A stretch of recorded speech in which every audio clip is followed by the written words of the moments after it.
Okay, now you've been with Action Images for 11 years. You've had a number of roles there and undertaken a lot of different assignments at every different part of the business. What's your sort of highlight memory?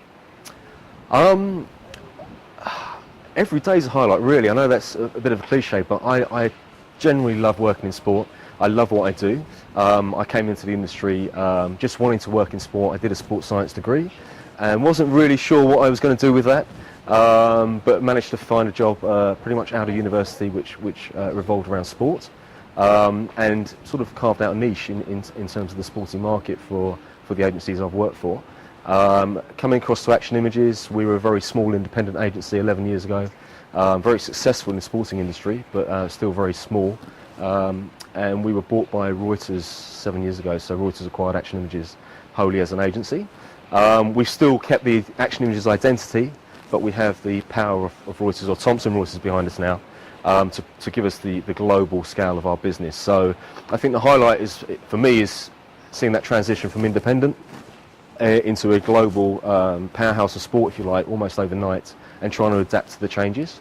But also with that comes the challenges, and trying to overcome those challenges as well, of working very autonomously in an independent agency to being part of a very global agency, and the red tape that comes with it. But it's still very enjoyable. Great. Now, the success in sport, both on the field and in business, is partly at least to do with great leadership. What do you think the qualities of a great leader are? Personally, I think lead by example, and I think you need to know when to roll your sleeves up and get involved, and when to sort of delegate and try and step away from situations slightly. So I think reading situations both on the field and off the field, man management comes into both parts of that, definitely. But I think the one trait that I like to exude, if you like, and try to lead by the front, but also be part of a team as well, and get my hands dirty when I need to. Great. And finally, what advice would you give to students, other young people who look at the sports industry and think, yeah, I would really like to develop a career in sport?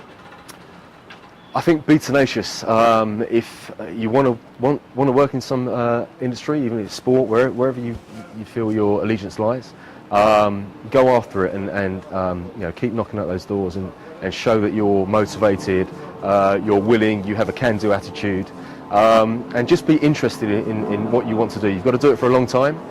So I'd say the paramount factor is that you need to show the interest and be motivated every day to go out and do your job. So I think that comes across, especially in the sports industry. You get many people that are passionate about sport, but not always passionate about the business of sport, which is what we're in. Being a sports photographer is not the most glamorous of lives, even though it looks like one of them. I'm not a photographer myself, but I love what we produce.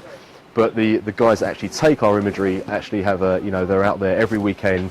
They're out there most weeknights. They're away from home for long periods of time at World Cups or Olympics, which may sound glamorous, but actually when it comes down to the end of it, they need to love what they're doing, and they need to love what they're producing. So I think be interested or have a passion about what you're doing, but also understand that it's not about the actual sport, it's about the business of sport.